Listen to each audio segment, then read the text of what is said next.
Coco, rodinný fantasy animák z roku 2017. Coco je jeden z mých nejoblíbenějších animáků od Pixaru. Ale proč, ptáte se? Je to prosté. Coco nabízí dobrodružný a napínavý příběh, plných překvapení a zvratů. Proto v tomto videu na tento film udělám shrnutý rozbor. Ale předem budu moc rád za odběr, like a komentář, protože mi tím neskutečně pomůžeš a zároveň se staneš členem naší rostoucí komunity. Tak, a teď k rozboru. Coco je o mladém klukovi Miguelovi, který touží potom se stát muzikantem. No jo, ale má to háček. Jeho rodina nesnáší muziku, protože jeho prapradědeček kvůli muzice odešel od rodiny a jeho rodina se bojí, aby Miguel neudělal stejnou věc. Miguel se ale dozví, že večer má být soutěž muzikantů, kterou si rozhodně nechce nechat ujít. I když jeho rodina muziku nesnáší, tak Miguel ji naopak miluje a ve svém tajném doupěti si ladí svou ručně vyrobenou kytaru. Potom, co se snažil nenápadně odplížit na soutěž, omylem Miguel shodí fotku z oltáře, na kterém je jeho prababička Coco, praprababička mama Imelda a jeho prapradědeček. Ale když vezme fotku, tak zjistí, že fotka byla celou dobu přeložena. A jeho prapradědeček drží Ernesto de la Cruzovou kytaru. Počkej.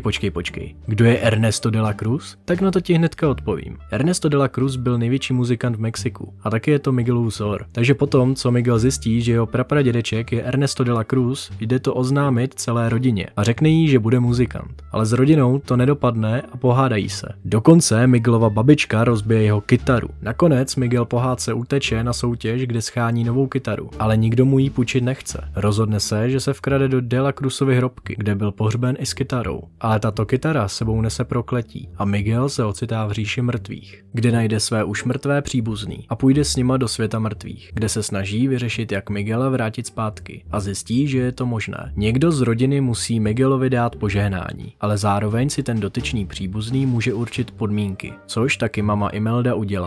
Vrátí ho zpět pod podmínkou, že nesmí milovat muziku. Miguel na to kývne a vrátí se zpět do říše živých. Ale to netrvá dlouho a Miguel je zpět v říši mrtvých, protože jeho láska k hudbě je velká. A když Miguelovi dojde, že se nedomluví ani se svou zesnulou rodinou, zkusí najít svého prapradědečka Ernesta de la Cruze. Když ale utíká před svou zesnulou rodinou, narazí na chlápka jménem Hector, který mu řekne, že se s jeho prapradědou dlouho znal a dokonce, že s ním hrál. A tak se spolu tato dvojice vydá hledat Ernesta de la Cruze. Hector se s Miguelem domluví, že mu pomůže pod podmínkou, že až bude Miguel v říši živých, dá na oltář Hectorovu fotku, aby mohl jít za svou dcerou. Miguel na to kývne a zjistí, že je na náměstí soutěž muzikantů a že ten, kdo vyhraje, může přijít na de la Cruzovu party, která se ten samý den koná. Miguel to vidí jako příležitost a přihlásí se na soutěž. No jo, ale je tam problém. Miguel nemá kytaru. Naštěstí má Hector kamaráda, který tu kytaru má, takže se za ním potom vydají. Kde následně zjistíme, že Hectorův kamarád umírá i v posmrtném životě. A vidíme, jak Hector naposled svýmu kamarádovi zahraje na kytaru písničku. Ale zpět k soutěži. Když Miguel začal hrát, všichni si ho tam oblíbili, ale všimnul si, že ho tam hledá jeho rodina a tak se nenápadně vytratí, takže skončil na druhém místě a vstupenku vyhrála nějaká kapela. Miguel je požádá, jestli by ho tam nemohli propašovat, na což kapela kývne a Miguel je zase o krok blíž ke svému prapradědovi. Pak ho ale Miguel uvidí v dálce a snaží se ho oslovit, ale přes velký dav je to nemožné. Tak Miguela napadne, že začne hrát Ernestovu skladbu,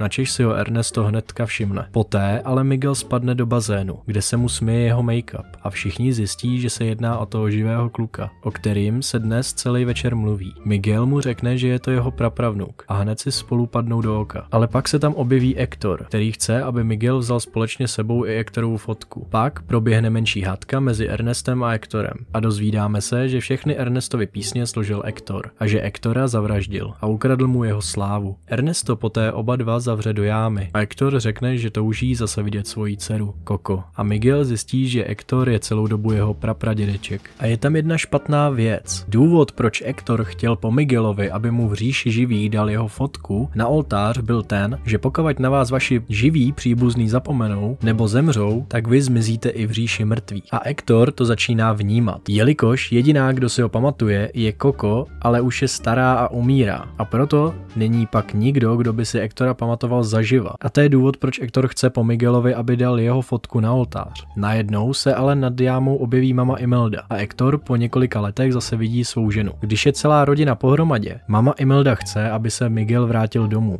Miguel jí na to ale řekne, že teď jít domů nemůže, protože nemají Hectorovou fotku. Má jí Ernesto. A tak vymyslí plán, jak vzít Hectorovou fotku a vrátit Miguela zpět do říše živých. Ernesto plánuje udělat velký poslední koncert. A tak se Miguel a jeho rodina vloupe na stage, kde si mama Imelda zaspívala úplně best solo a získá Hectorovu fotku.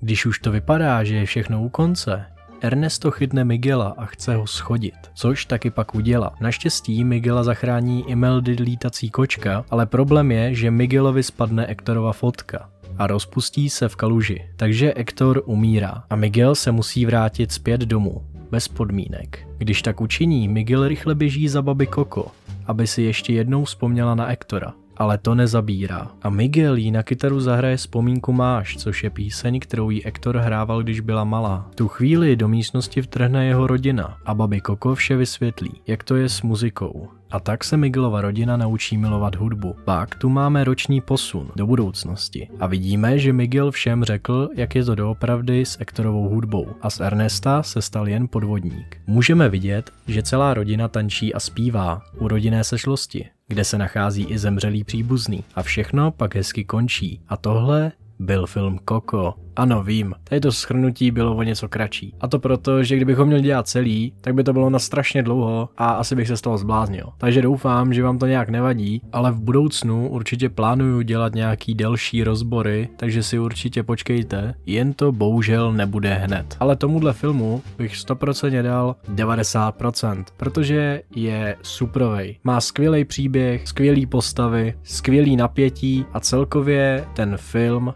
nějak funguje. Proto si myslím, že Coco je tak dobrý animák, protože má duši. A co vy? Co říkáte na film Coco? Líbí se vám? A jaký film nebo animák byste chtěli vidět příště? Napište mi to do komentáře. A pokud se vám video líbilo, tak budu moc rád za odběr a like. A u dalšího rozboru zase někdy příště. Tak ahoj!